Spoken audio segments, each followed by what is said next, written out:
जब भी भारत में विदेशी आक्रमणकारियों का नाम आता है तो उसमें मध्यकालीन भारत में मोहम्मद गजनवी के पश्चात मोहम्मद गौरी का नाम आता है।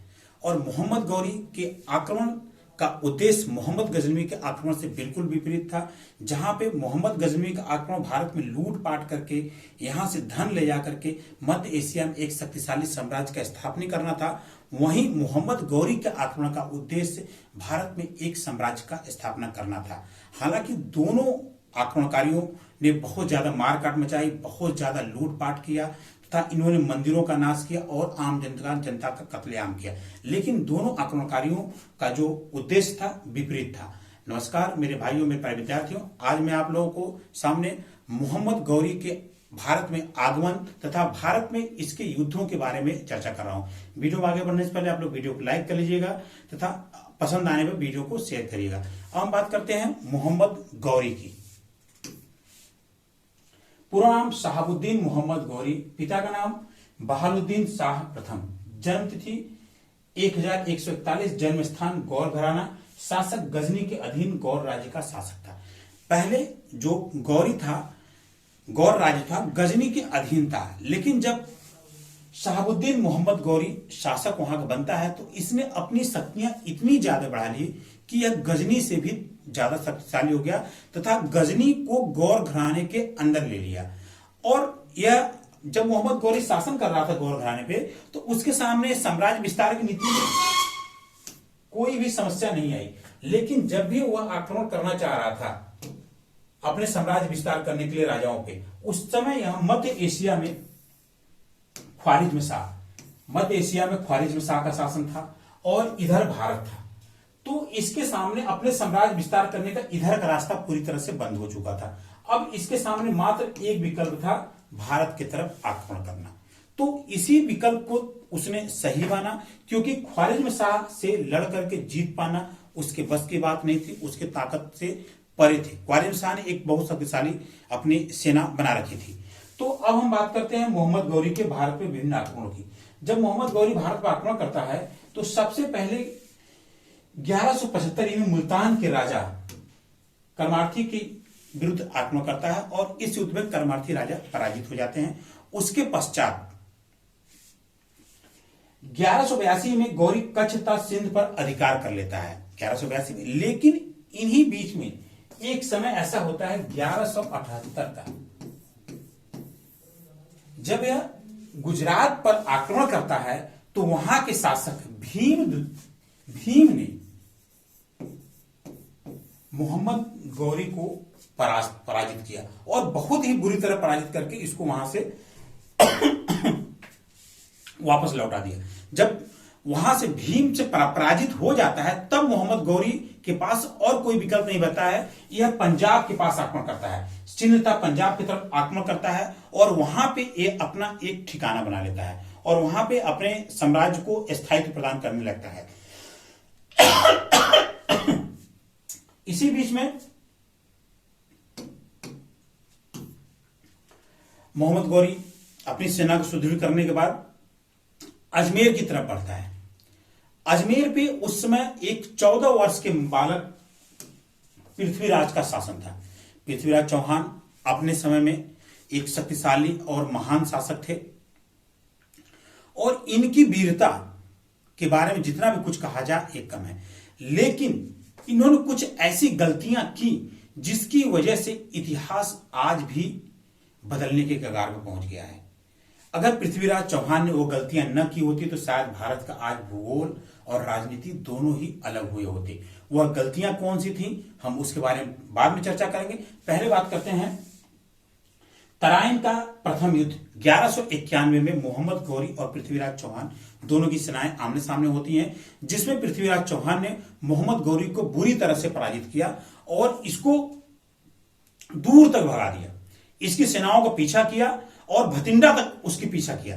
भटिंडा को जीतने के पश्चात पृथ्वीराज चौहान की सेनाएं वापस आ जाती हैं और मोहम्मद गौरी पंजाब में, जो कि अपने शासन के लिए उसने स्थायित्व बना रखा था, वहां पे रुक जाता है और अपनी शक्ति को बढ़ाने लगता है।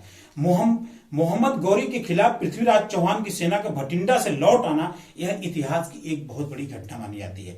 अगर पृथ्वीराज चौहान मोहम्मद गौरी को पंजाब से भी खदेड़ दिए होते, पंजाब पर भी वह पृथ्वीराज चौहान जीत लिए होते, तो मोहम्मद गौरी शायद साल भर के अंदर ही दोबारा शक्तियां अर्जित करके दोबारा आक्रमण न कर पाता।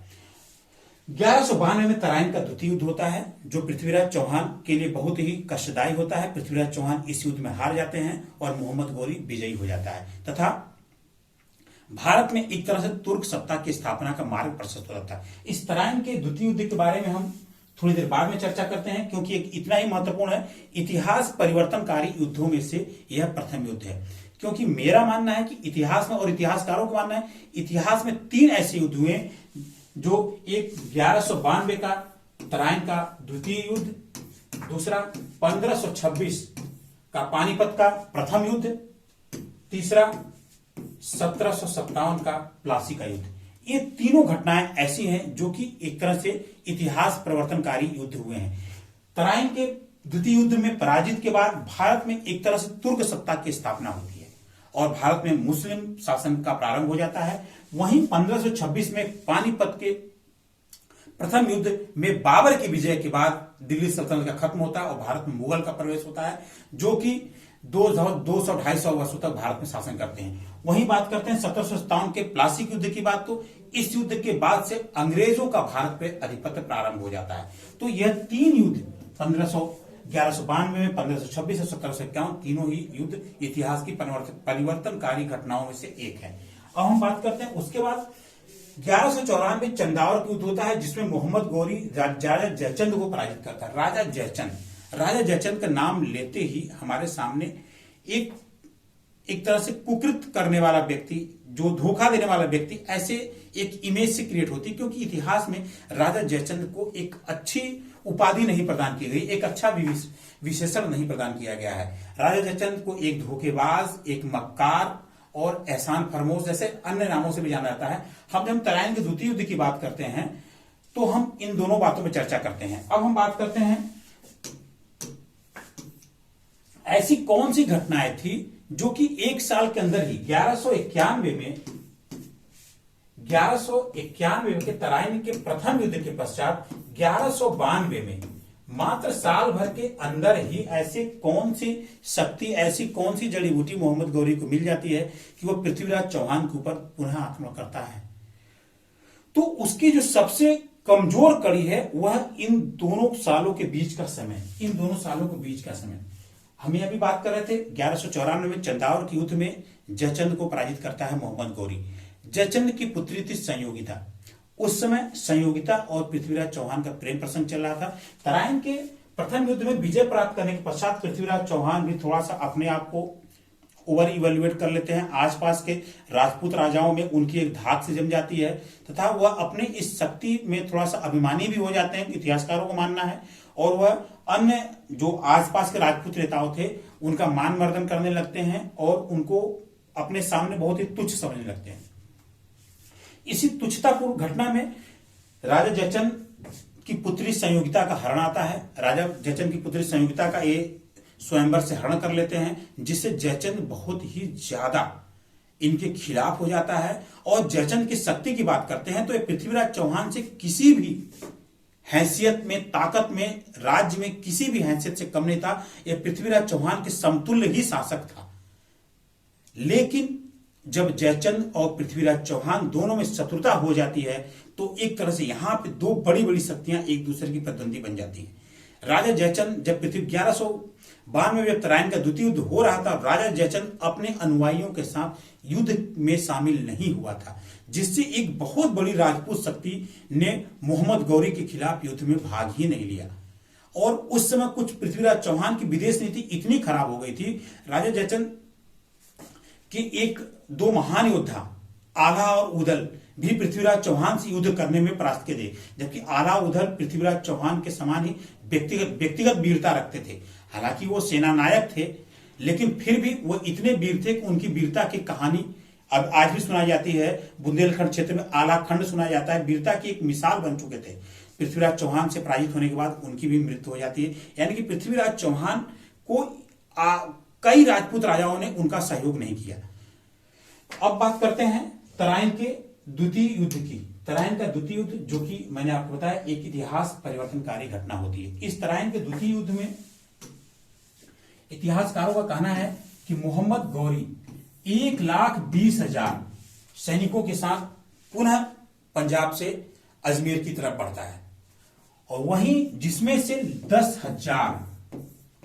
10,000 केवल घुड़सवार तीरंदाज थे। घुड़सवार तीरंदाजों के बारे में आपको बता चुका, मोहम्मद गौरी के वीडियो में आप लोग देख लीजिएगा उनकी क्या विशेषता थे। वीडियो का लिंक आपको डिस्क्रिप्शन बॉक्स में दे दिया गया है, मोहम्मद गौरी के वीडियो आप देखिएगा।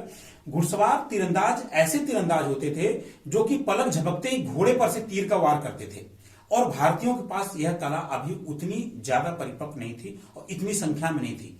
10,000, जबकि इसके विपरीत पृथ्वीराज चौहान की सेना कहा जाता कि 3 लाख सैनिक थे, जिसमें घुड़सवार और लगभग 200 हाथी थे। 200 हाथी थे। संख्या के बल में माना जाए तो पृथ्वीराज चौहान की सेना मोहम्मद गौरी की सेना से बहुत अधिक थी, लेकिन नेतृत्व क्षमता, जहां पर तराइन का द्वितीय युद्ध होता है, वहीं पे स्कंद नाम का पृथ्वीराज चौहान का सेनापति, जो कि तराइन के प्रथम युद्ध का विजेता था, सेनापति था, वह इस युद्ध में भाग नहीं लेता, वह अन्यत्र कहीं युद्ध में बिजी रहता है। यहां पर पृथ्वीराज चौहान ने मोहम्मद गौरी की सेना को बहुत ही हल्के में लिया और स्कंद जैसे सेनानायक को युद्ध से दूर रखा, उसको उस अपरिहार्य स्थिति में नहीं बुलाया। तो पृथ्वीराज चौहान के हारने का एक सबसे बड़ा कारण होता है स्कंद।